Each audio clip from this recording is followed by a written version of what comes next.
संदीप ने अपनी माँ के कहने पर गांव में शादी कर ली थी। लड़की का नाम था सुनीता।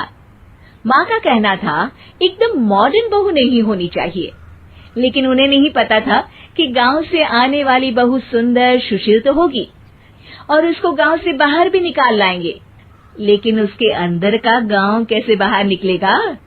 शादी के कुछ दिन बाद, माँ टिफिन तो देना जरा। बेटा अब तो स्कूल नहीं ऑफिस जाता है, माँ से नहीं अपनी बीवी से टिफिन मांगा कर।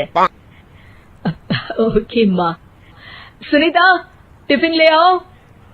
एक लो टिफिन, इसके अंदर पिस्ता डाल दिया है। पिस्ता? पिस्ता क्यों? सास जी ने बोला था ना कि आपको पिस्ता बहुत पसंद है। ओहो, मैंने पिस्ता नहीं पास्ता बोला था, पास्ता। पास्ता? कहीं होता है पास्ता? अरे बेटी तू रहने दे, मैं बना दूंगी। अच्छा किया कि पाव भाजी बनाने का नहीं बोला, वरना किसी के पाव बना देती है। सुनीता को बुरा लगता है, लेकिन उसकी नादान हरकतें कम नहीं होती। ऐसे ही एक दिन, अरे तुमने ये क्या लगाया है? अरे आप वो फूस फूस करके लगाते हैं ना, वही। डियो? का दियो? किसको दियो? अरे वही ना जिससे खुशबू आती है। हाँ सही पकड़े हैं। अच्छा लेकर तो आना। कौन सा डियो लगाया तुमने?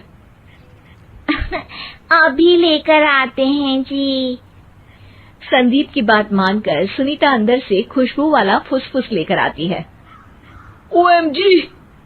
ओएमजी मतलब ओ माय गणेश ना। अरे ओएमजी छोड़ो, और ये खुशबू वाला फुसफुस की बात कर रही थी तुम? हाँ इसी की, फिर से सही पकड़े हैं। अरे देवी, लेकिन आप सही नहीं पकड़े हैं, ये डियो नहीं है। डियो नहीं है तो क्या लियो है? अरे ये रूम फ्रेशनर है, जिसको कमरे में छिड़कते हैं, खुद पर नहीं। कोई बात नहीं, माँ कहती थी आत्मा किराएदार है, शरीर एक किराए का कर्म। हम शरीर पे ये डाल लिए तो क्या फर्क पड़ जाएगा। अरे बहू, ओ बहू, मेरे लिए फल तो ले आ, फिर मैं बाजार जाऊंगी। सुनीता अपनी सास के लिए फल लेकर आती है। अरे बेटा, पपीता, तरबूज और सेब फल ऐसे कैसे खा लूं? काट कर तो ले आ। माँ जी, मेरे गांव में तो खेत से उठा के सीधा खा लेते हैं। अरे ये तेरा गांव नहीं है ना। अरे संदीप, तू ही कुछ समझा देना इसको बेटा। मैं कैसे समझाऊं माँ, ये तो माइक्रोवेव को भी भट्टी बोलती है। कल मैंने बोला हाय कैसी हो, तो बोलती है किसी को हाय नहीं लगानी चाहिए। अरे सुनीता, तेरा क्या होगा? अभी तो कैसे बताऊं माँ जी, अभी हम कुछ करेंगे फिर पता चलेगा क्या होगा, लड़का या लड़की। हे भगवान, कहाँ से आ गई है? रामपुर से जी, आप ही तो लेकर आए थे मुझे। अरे मुझे माफ कर दो।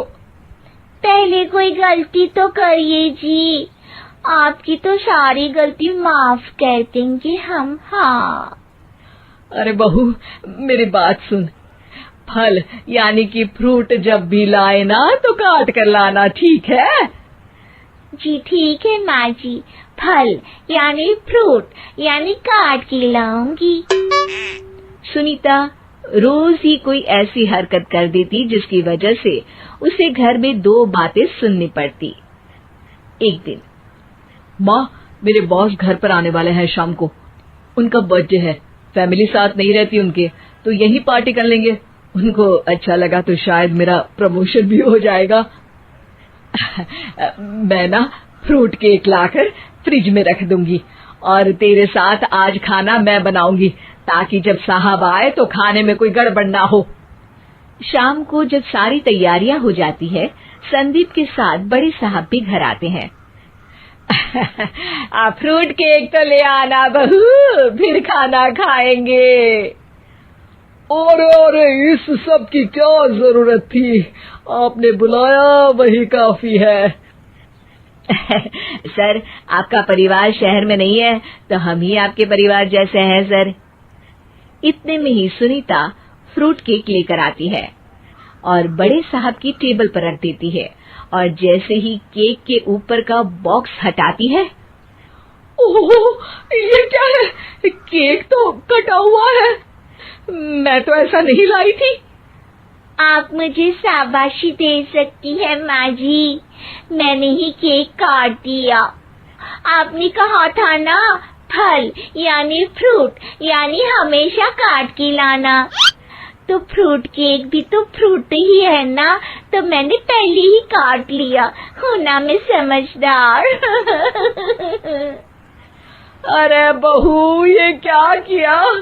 केक हमेशा वही काटता है जिसका जन्मदिन होता है। तुझे एक बात भी समझ नहीं आती, एक नंबर की बेवकूफ है। पूरा माहौल बिगड़ चुका था। संदीप को लगने लगा था कि साहब उसे प्रमोशन तो दूर की बात है, कहीं डिमोशन ना दे दे, लेकिन साहब बीच में ही बोल पड़ते हैं। अरे कोई बात नहीं, ये इनकी बेवकूफी नहीं है, इनका भोलापन है। बेटा आप कहाँ से हो? रामपुर गांव से। अरे वाह, गांव से? फिर तो आपके गांव में ताजे फल और सब्जियां मिलते होंगे। हाँ, सही पकड़े हैं। हम तो काटते भी नहीं, सीधा खा लेते हैं। मैं ना एक बार तुम्हारे गांव घूमने जरूर चलूंगा। क्यों संदीप, ले चलोगे ना? मुझे गांव घूमना बहुत पसंद है। बस फिर क्या था, संदीप और सास दोनों खुश हो गए, क्योंकि साहब को सुनीता ने गांव की बात करके खुश कर दिया था। अब संदीप का प्रमोशन पक्का था। शिक्षा, कभी भी किसी भी गलती पर घबराना नहीं चाहिए। हो सकता है कि उस गलती की वजह से आगे बड़ा फायदा हो जाए।